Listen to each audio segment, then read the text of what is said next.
जब भी stock market crash होती है, एक चीज़ लगभग हमेशा होती है, गोल्ड की डिमांड और उसका प्राइस दोनों तेज़ी से बढ़ने लगते हैं। आपने सोशल मीडिया पर, न्यूज़ चैनल्स पर और फाइनेंस एक्सपर्ट से बार बार सुना होगा कि स्टॉक मार्केट गिरता है तो गोल्ड की प्राइस बढ़ जाती है। लेकिन क्या ये असली रीज़न है?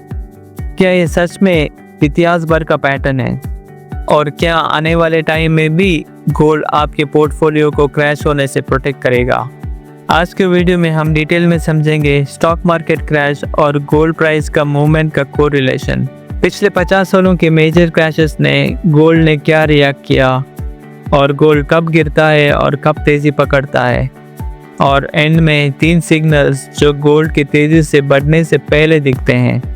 वीडियो को एंड तक ज़रूर देखिएगा, नॉलेज 100% मिलेगा। सबसे पहला और सबसे इम्पोर्टेंट सवाल, स्टॉक मार्केट क्रैश होते ही लोग गोल्ड की तरफ क्यों दौड़ते हैं? इसका जवाब 3 बड़े साइकोलॉजिकल और फाइनेंशियल रीजंस में छिपा है। नंबर 1, गोल्ड एक सेफ हेवन एसेट है। स्टॉक मार्केट में काफ़ी सारी कंपनीज लिस्टेड होती हैं। उनका बिजनेस फेल हो सकता है, सेल्स गिर सकती हैं, डेट बढ़ सकता है, मैनेजमेंट बुरा हो सकता है। लेकिन गोल्ड की कोई कंपनी नहीं, गोल्ड बैंकरप्ट नहीं होता। गोल्ड की वैल्यू दुनिया भर के लोग एक्सेप्ट करते हैं। जब स्टॉक मार्केट क्रैश होती है और फियर इंडेक्स ऊपर जाता है, लोग उन एसेट्स को प्रेफर करते हैं जिनकी लॉन्ग टर्म हिस्ट्री स्टेबल रही हो। इसलिए गोल्ड सबसे ज़्यादा ट्रस्ट जीत जाता है। सेकेंड, गोल्ड परचेजिंग पावर को प्रोटेक्ट करता है। जब इकोनॉमी में इन्फ्लेशन बढ़ता है, करेंसी वीक होती है और लोगों को लगता है कि पैसे की वैल्यू फ्यूचर में कम हो जाएगी, तब गोल्ड एक नेचुरल हेज बन जाता है। गोल्ड ने हिस्टोरिकली कई रिसेशन और इन्फ्लेशन साइकिल में अपनी वैल्यू बनाए रखी है। और तीसरा, गोल्ड और स्टॉक मार्केट का कोरिलेशन लो या नेगेटिव होता है। बहुत बार मार्केट गिरता है और गोल्ड स्टेबल रहता है या फिर अपोजिट डायरेक्शन में जाता है। यही रीज़न है कि पोर्टफोलियो के थियरी के हिसाब से गोल्ड एक पावरफुल डाइवर्सिफायर है। जब दूसरे एसेट फेल होते हैं, गोल्ड आपके पोर्टफोलियो को बैलेंस करता है। इन तीनों रीजंस का कॉम्बिनेशन क्रैश के टाइम गोल्ड के डिमांड को रॉकेट की तरह ऊपर ले जाता है। अब देखते हैं पिछले 50 सालों में बड़े मार्केट क्रैशेस के दौरान गोल्ड ने क्या परफॉर्मेंस दिखाई। Crash number 1, 1973 to 74 beer market. S&P 500 लगभग 50% टूट गया। Economic slow down, oil crisis और इन्फ्लेशन ने पूरी दुनिया को हिला दिया और गोल्ड ऑलमोस्ट 65% ऊपर गया। ये गोल्ड के फ्री ट्रेड इरा का स्टार्ट था और लोगों ने गोल्ड को करेंसी कोलैप्स के अगेंस्ट शील्ड के रूप में देखा। Crash number 2, black Monday 1987। Market एक ही दिन में 22% गिरा और दुनिया भर में पैनिक हो गया और गोल्ड ने लगभग 5% का मॉडरेट जंप दिखाया, मतलब emergency hedge. Crash number 3, .com bubble. Tech stocks 50% से ज़्यादा टूट गए। नैस्डैक तो 70% डाउन हो गया था, लेकिन गोल्ड 16% ऊपर चला गया, जबकि स्टॉक्स 2 साल तक गिरते रहे। Crash number 4, 2008 global financial crisis. S&P 500 ने 57% ह्यूज क्रैश दिखाया। बैंकिंग सेक्टर कोलैप्स के कगार पर था, लेकिन गोल्ड 25% प्लस बढ़ गया और क्रैश के बाद रिकॉर्ड हाई पे चला गया। ये गोल्ड का सबसे स्ट्रॉन्ग सेफ हेवन परफॉर्मेंस था।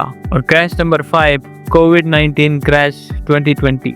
मार्च 2020 में स्टॉक्स 30% तक टूट गए थे। पहले पैनिक सेलिंग में गोल्ड भी गिर गया, पर जैसे ही गवर्नमेंट ने स्टिमुलस पैकेज अनाउंस किया, गोल्ड ने 30% रैली मार दी और ऑल टाइम हाई तक पहुंच गया। इस पूरे डेटा से एक पैटर्न क्लियर दिखता है। फर्स्ट, पैनिक के फर्स्ट वीक में गोल्ड भी कभी कभी गिर जाता है, लेकिन क्रैश के बाद गोल्ड ऑलमोस्ट हमेशा रैली करता है। और तीसरा, स्टॉक्स के रिकवरी से पहले गोल्ड रिकवर हो जाता है। अब देखते हैं गोल्ड प्राइस और स्टॉक मार्केट क्रैश का कोरिलेशन बनता कैसा है। Number 1, investor fear cycle. जब मार्केट गिरता है, फियर बढ़ जाता है, रिस्की एसेट्स बेचे जाते हैं, सेफ एसेट्स में पैसा शिफ्ट होते हैं, गोल्ड की डिमांड तेजी से बढ़ जाती है। Number 2, central bank action. जब क्रैश होता है central banks interest rate cut कर देते हैं। लो इंटरेस्ट रेट्स मतलब बॉन्ड्स का रिटर्न कम हो जाते हैं और गोल्ड कंपैरेटिवली अट्रैक्टिव हो जाता है। Dollar weakness. डॉलर जब गिरता है गोल्ड ऑलमोस्ट गारंटीड ऊपर जाता है। गोल्ड एंटी डॉलर एसेट की तरह बिहेव करता है। Institutional buying. क्राइसिस के दौरान गवर्नमेंट्स और सेंट्रल बैंक्स गोल्ड रिजर्व्स को एक्यूमुलेट करते हैं। जितना ज़्यादा इंस्टीट्यूशनल डिमांड उतना ज़्यादा गोल्ड का प्राइस पंप, यानी कि जितना ज़्यादा डिमांड इंस्टीट्यूशनल बाइंग से बन जाती है वो गोल्ड के प्राइस को ज़्यादा पुश करते हैं। अब ये इम्पोर्टेंट मिथ क्लियर करते हैं, गोल्ड हमेशा क्रैश के टाइम नहीं बढ़ता। बहुत बार क्रैशेस के पहले हफ्ते में गोल्ड भी गिर जाता है और रीज़न लोगों को कैश की ज़रूरत होती है, मार्जिन कॉल्स बढ़ने पड़ते हैं, पैनिक में सब कुछ बेच दिया जाता है। लेकिन फिर गोल्ड सबसे पहले बाउंस करता है। क्रैश के बाद गोल्ड स्ट्रॉन्ग रैली दिखा देता है और कई बार ऑल टाइम हाई बन जाता है। यानी गोल्ड शॉर्ट टर्म में क्रैश हो सकता है लेकिन लॉन्ग टर्म में क्रैश का विनर होता है। तो आपके पोर्टफोलियो के लिए क्या सही है, समझते हैं इस बात को इन्वेस्टर के नज़रिए से। फर्स्ट, गोल्ड एक हेज है, ग्रोथ इंजन नहीं। आप सिर्फ गोल्ड में इन्वेस्ट करके वेल्दी नहीं बनेंगे, लेकिन गोल्ड आपके वेल्थ को प्रोटेक्ट जरूर करेगा। Second, ideal allocation. Financial experts recommended करते हैं कि पोर्टफोलियो में गोल्ड का स्मॉल बट स्ट्रॉन्ग शेयर हो। Crash protection, portfolio stability, inflation hedge. Expert का मानना है 5 से 15% तक आपके पोर्टफोलियो में गोल्ड का एलोकेशन होना चाहिए। Third, best results eight extreme times. Gold का असली काम क्राइसिस में होता है, ये एक तरह का फाइनेंशियल इंश्योरेंस है। और 4, stocks plus bonds plus gold equals to best mix. एक बैलेंस पोर्टफोलियो में हर एसेट का रोल अलग होता है। गोल्ड को स्टॉक के रिप्लेसमेंट के रूप में नहीं, बैलेंस के रूप में देखना चाहिए। अब आते हैं 3 सिग्नल्स जो गोल्ड रैली से पहले दिखते हैं। ये हिंट्स आपको बताते हैं कि गोल्ड रैली आने वाली है।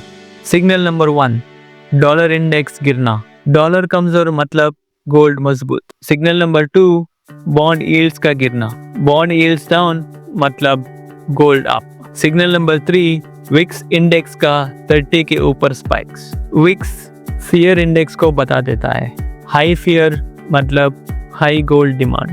अगर ये तीनों सिग्नल्स एक साथ मिल जाएं तो गोल्ड का ऊपर जाना लगभग गारंटीड होता है। उम्मीद करता हूँ ये वीडियो आपको इन्फॉर्मेटिव लगा होगा और कुछ सीखने को मिला होगा।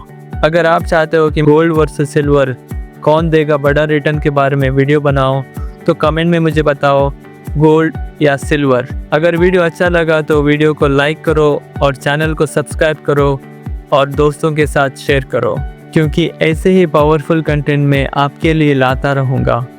मिलता हूँ आपसे नेक्स्ट वीडियो में। Get ready for more financial wisdom.